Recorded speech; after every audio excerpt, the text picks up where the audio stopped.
Hello, everyone, and welcome back to Catalyze Yourself. I'm Gayatri, and today we are stepping into a conversation that lives at the heart of how we choose who we follow, and how we lead, and how we co-create the leadership culture we are in. Today, we are exploring the leader's mind. When we think of a leader's mind, it is easy to imagine strategy meetings, big decisions, vision setting, the intellectual and tactical side of leadership. And yes, those things matter. But the truth is, a leader's mind is much more than their strategy. It is the integration of how they think, how they feel, and how they stay aware, especially under pressure. And here is where it gets tricky for us. Most of us don't follow leaders because we have studied their whole mind. We follow them because something in them resonated with us. They inspired us. They share a value we hold. They've helped us at a very pivotal time. And once that resonance is there, it can become harder to see the full picture. So today we are asking, do we follow leaders for who they truly are, or for the parts of them that we happen to like? And what does it take to see a whole leader's mind? So we are not following a leader to disaster. Rather, we are following a leader so everyone impacted can flourish and succeed.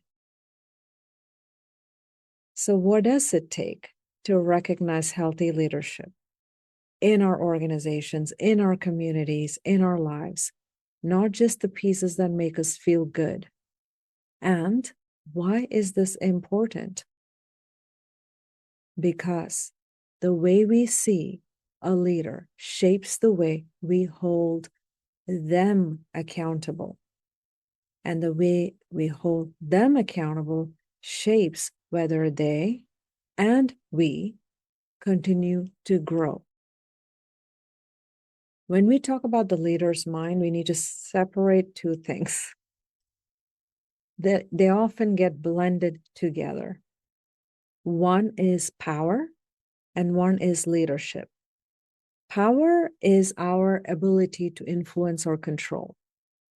And it can come from a position, a role that you have, charisma that you have, expertise that you have, or even fear that you're capable of evoking.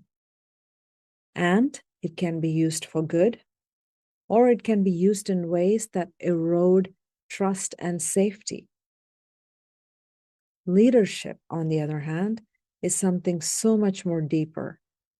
It is not just about having influence, it is about how that influence is carried. And true leadership comes from integration and the ability to think with clarity and to connect with humanity and act from self-awareness and values. It's when our cognition, emotion, and consciousness are in conversation, not competition. And here's where it matters for us. Power without integration can manipulate. It can play to our insecurities, our urgencies, and our desire to belong. And it can make us feel seen in one moment while steering us towards something completely misaligned in the next moment. Part of why this works on us comes down to how our minds and bodies operate. When a leader gives us something we value, recognition, shared belief, inspiration, our brain, our mind, our nervous system releases a small dopamine hit. And we know dopamine, it's that feel-good chemical that our body produces. That's the same chemical that rewards us for food, for connection and achievement. It simply just makes us feel good. And because it feels good, we naturally want to keep experiencing it. But here's the tension. When the same leader acts in ways that don't align with our values or definition of a healthy leadership, we enter into a space that is called cognitive dissonance. It's an uncomfortable space between I like and trust this person, and I see them doing something I don't like or I don't agree with. Our brain does not like holding two conflicting truths. So, to ease the discomfort, we often justify or overlook the behavior instead of confronting it. This is how power, without the grounding of integrated leadership, can keep our loyalty. We chase the feeling of connection and inspiration, even as we sidestep the dissonance that's telling us something is off. But leadership, real leadership, does not just give us moments of dopamine, it helps us grow over time. It strengthens our ability to think critically, to feel deeply without being swept away, and to stay grounded in what matters. And even when things are messy or uncertain, when we can tell the difference between power and leadership, we start looking past the surface. We stop assuming that just because someone can move a crowd, they're leading in a way that is sustainable, ethical, and whole. We start asking, is their influence aligned with integrity? Do they lead from a steady mind or from a reaction and performance?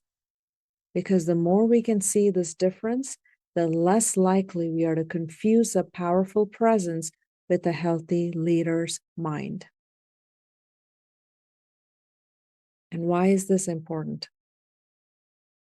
Once we feel that spark of connection with the leader, whether it is through a moment of inspiration, of value they express that we share, or the way they make us feel seen, something shifts in how we see them. This is where a bias that has been called halo effect comes in. The halo effect is our human tendency to let one or a few positive traits, actions, or qualities overshadow the rest of the picture. So if a leader inspires us in one area, we may start assuming they're equally strong, ethical, or trustworthy in other areas, even when there's little evidence to support it. And if you're not intentionally practicing how you are thinking every day, this will happen without you even realizing it. It's an unconscious decision that's already happened. You're just executing it through your behavior at this point of time. This selective perception is fueled in part by that same dopamine hits we were talking about earlier. Every time a leader gives us something we value, a motivating message, a recognition, alignment on something that could be a very hot button issue for us, we get that rush of reward. And our brain links that feeling of reward with this person. There's an association that's created in our nervous system, and that makes us less likely to question or look for the fuller reality. And when something does happen that conflicts with our positive impression of them, we are back in cognitive dissonance. The discomfort of holding I like and trust them, along with I don't agree with what they just did. And it puts us in a path towards mental shortcuts. We will find ourselves saying things like, or thinking things like, they didn't mean to do it that way. They've done so much good. This is not worth focusing on. Everyone makes mistakes. I'll just let this one slide. It is not that giving grace isn't important. It absolutely is. If you're not intentionally aware, what could happen is that giving grace could turn into a habitual justification. that is stopping us from seeing the whole leader's mind. We see only the parts that keep our internal comfort intact. And we have to recognize this. Sometimes we might be the one person or one of the very few people in the room who does see the whole mind of the leader, their strengths and their blind spots, while many more around us are still in that halo effect. And this can feel disorienting.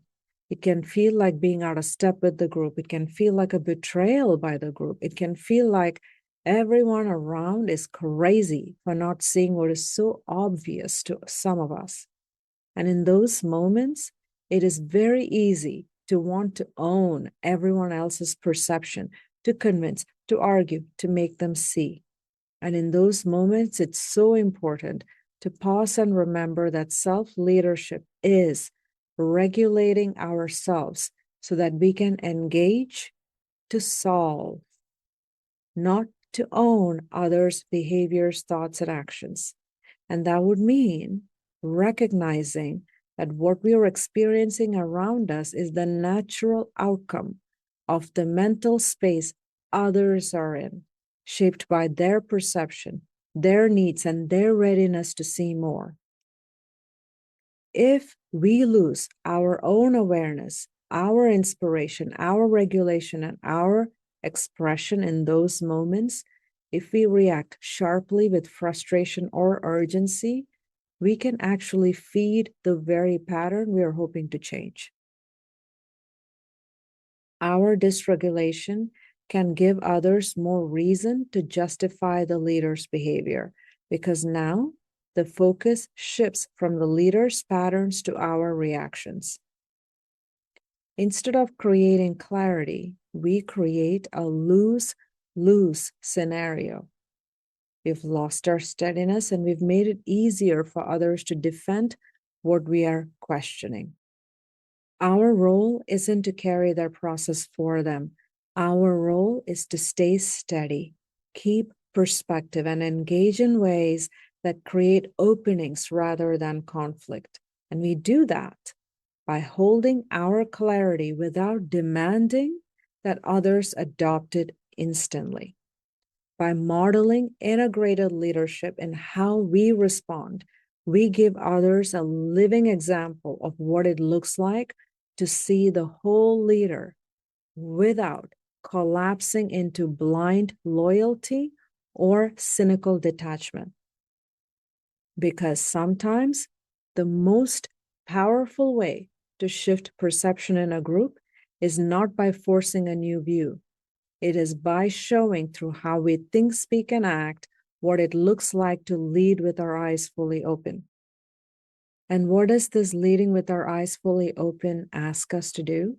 It asks us to truly understand where this halo effect is coming from so you can respond in a regulated way.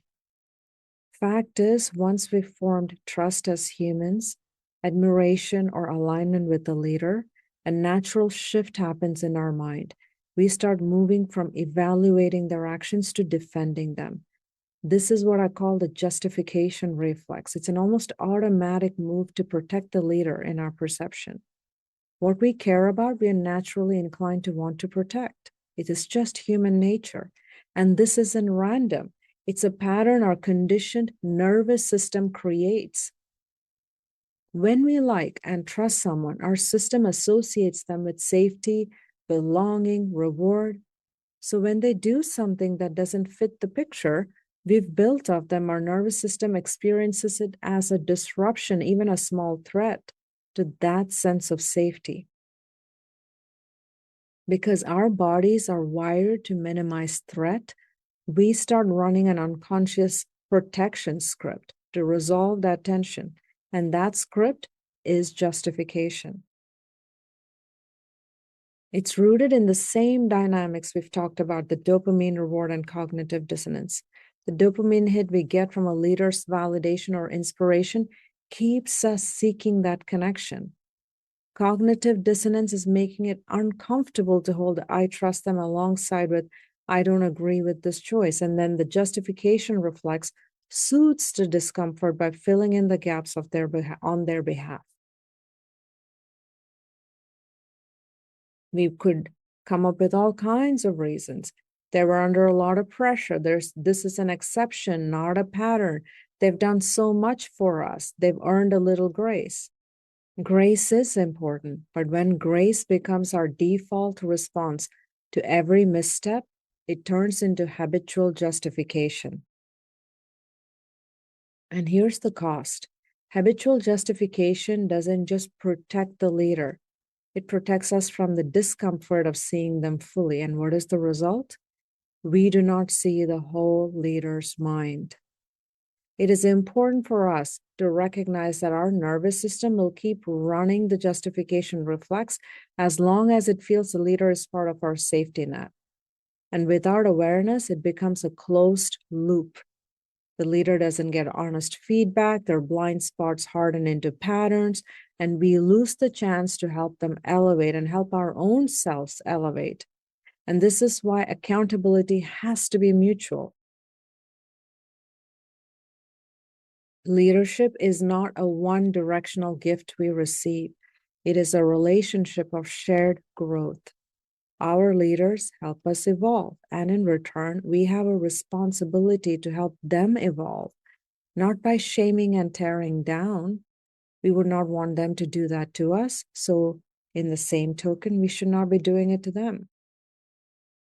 We do by reflecting what we see and inviting them back into alignment with their shared values. This approach is not a threat to their nervous system. And here's where regulation matters. If we approach a leader from a dysregulated place, frustration, urgency, accusation, the nervous system on their side will likely react defensively. Now we have created a lose-lose scenario. Their defensiveness confirms the group's loyalty to them, and our reaction becomes the reason for others to double down on this justification. But if we approach from a grounded place, holding both respect and truth, we create the conditions for growth on both sides. And even if they don't take the invitation in that moment, we have stayed aligned with our values and modeled what integrated leadership looks like. Because when we justify instead of hold accountable, we lose twice. The leader misses their growth opportunity, and we diminish our own integrity as co-creators of the culture we are part of. Healthy leadership is not a one-directional exchange where we only receive guidance and inspiration and opportunity. It's a relationship of shared growth.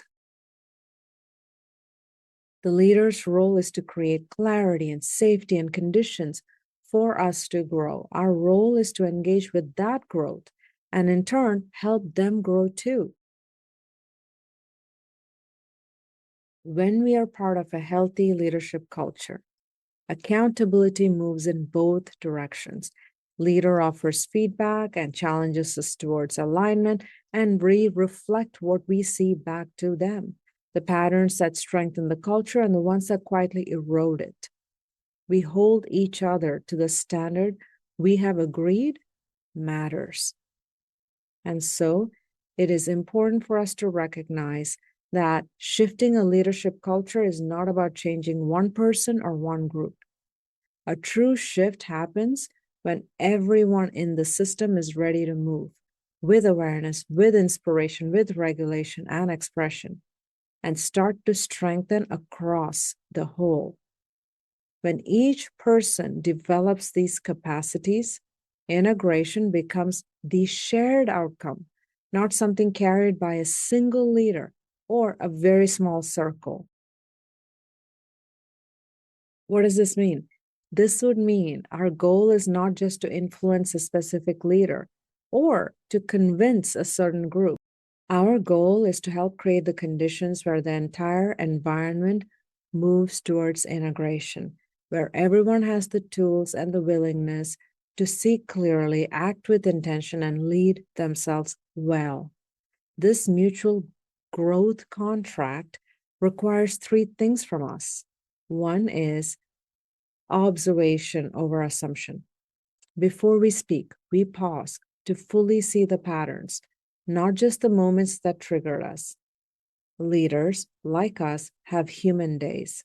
The goal is to notice consistency over time, especially under pressure. The second point is reflection over accusation. Our words can either open a door or shut it. So instead of you're doing it wrong, it might sound like, when I see this happen, here's the impact I notice on the team. With the second approach, we're not attacking their identity. We are inviting them to look at their alignment. The third point is truth over loyalty alone. Loyalty matters, absolutely. But loyalty without truth becomes enabling. Caring for a leader's growth means staying rooted in what is real and not just what's comfortable to say. And this is where our own regulation is tested. If we bring feedback from a dysregulated place with frustration, urgency, or the energy of proving, their nervous system will very likely hear a threat and not care. And just like we discussed in the justification reflex, that defensive response can reinforce a group's loyalty to them and make it easier for others to dismiss what we are bringing to the table. But when we can offer truth from a steady, integrated place, holding both respect and clarity, we show what healthy accountability looks like in action. We also model what it means to receive feedback without collapse of defensiveness. So the leader sees that this is not about tearing down, it is about elevating the standard we are all working towards. And sometimes, despite our best efforts, a leader won't take the invitation. They may not be ready, or their own patterns may be too reinforced. And in those moments, our work is to stay in integrity with ourselves, to keep speaking truth with steadiness, and to choose how and where we invest our energy without resentment. Because when mutual growth is part of the culture, leadership becomes more than a singular position or a person or a personality. It becomes a shared responsibility, one that we all protect, we all nurture and evolve together. And if we want to strengthen the leadership cultures we are part of, we have to train ourselves to see the whole leader, not just the parts we like, not just the moments that inspire us, and not just the flaws that frustrate us.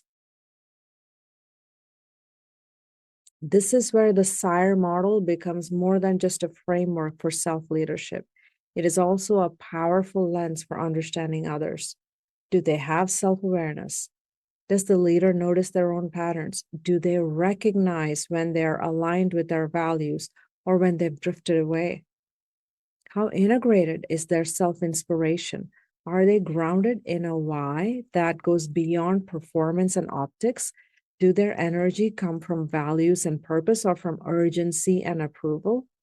How strong is their self-regulation?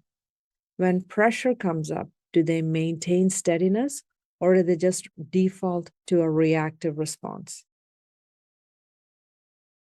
Can they respond without collapsing into avoidance or exploding into control? How intentional is their self-expression? Do they communicate with clarity, consistency, and empathy? Is their influence used to build capacity in others or to keep control close? When we observe a leader through these four dimensions, we start to see the integration of their mind, the way their cognition, emotion, and consciousness are working together or not, or the ways they're competing for control. Integration under pressure is especially revealing. A leader might be brilliant in strategy sessions, but becomes quite erratic when challenged. Or they might be deeply empathetic in one-on-one, but is unable to hold boundaries when the group dynamic becomes tense. Observing how they think, feel, and act when things are difficult tells us far more than watching them when everything is going well. And this is not about putting leaders into good and bad categories. It is about seeing the whole mind so we can engage with it in a whole way. That means acknowledging their strengths, recognizing their blind spots, and when the relationship and context allow, inviting them into the same growth practices we are committed to for our own selves. And this perspective will also keep us from swinging to the extremes. If we only see the positive, we risk blind loyalty. And if we seek only the negative, we risk cynicism. Both cuts us off from being able to contribute to the shared growth of the culture. Seeing the whole leader keeps us in the space where influence is possible, where respect and accountability can coexist in a healthy way. And perhaps most importantly, recognizing the whole leader reminds us that leadership is a human process. The more we practice seeing the integration or the fragmentation in ourselves, in others, the more attuned we become. The awareness strengthens not just our discernment, but our empathy, because we know firsthand what it takes to stay integrated in the real world challenges we are leading. The way we see leaders, the way we respond to what we see, shapes the leadership culture we are part of. When we choose only to see the parts that are really good for us, we are now risking enabling patterns that erode trust and resilience and long-term health. But when we choose to see the whole leader, we take a different kind of responsibility. We engage with leadership as a shared practice. We recognize that our perspective, our steadiness, and our willingness to both give and receive accountability shapes the environment we work in and lead in. And here's the bigger picture.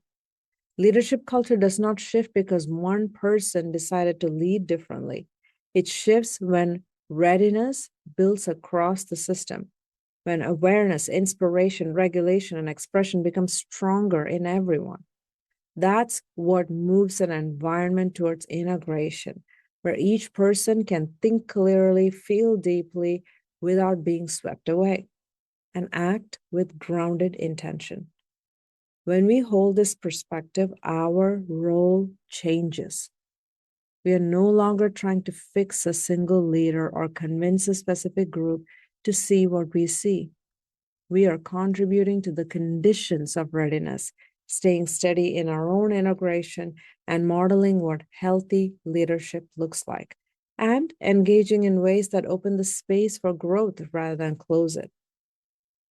Because here's the truth. A leader can only grow to the extent they are willing, and a culture can grow to the extent we all keep practicing. That practice includes how we follow, how we lead, and how we hold each other accountable to more than performance metrics or moments of inspiration. When we see the whole mind of the leader, we also remember that others are seeing the whole of us. The same SIRE lens we use to evaluate leadership in others will be and must be applied to us. And that is a good thing. It keeps us humble, integrated, and clear that leadership is never about perfection. It is about consistency in how we align thoughts, feelings, and awareness, especially when it's hard. So as we close this reflection on this leader's mind, I want to invite each of us to ask, where have I been following likability rather than integration? Where might my own justification reflex be running on autopilot? How am I contributing to a culture where everyone has the space, the tools, and the encouragement to grow towards awareness, inspiration, regulation, and expression? When we choose to see the whole mind in others and in ourselves, we celebrate leadership cultures where trust is built on truth, accountability is mutual, and growth is a shared responsibility. That's the kind of environment where leaders and cultures can fully integrate and thrive. And we know this now because today we explored how easy it is to be drawn into power without integration, how our own nervous system can run the justification reflex to protect a leader we have aligned with, how the halo effect can blur our ability to see the whole picture. And we've explored our role in the mutual growth, not just to carry someone else's process, but to help create the conditions where awareness, inspiration, regulation, and expression can become the norm for everyone. The work ahead of us isn't to find perfect leaders. It is simply to keep practicing the ability to see the whole leader and to engage with it from a place of steadiness, clarity, and respect. That practice starts with us because the leader's mind isn't just out there in someone else, it is in us. The more we commit to our own integration, the more naturally we influence others towards theirs. Thank you for spending time with me today. I am Gayatri, and I'm grateful for the shared commitment we are building here to lead ourselves and each other with integration, truth, and humanity. Until next time, keep noticing, keep practicing, and keep choosing to see the whole mind in yourself and in those you choose to follow.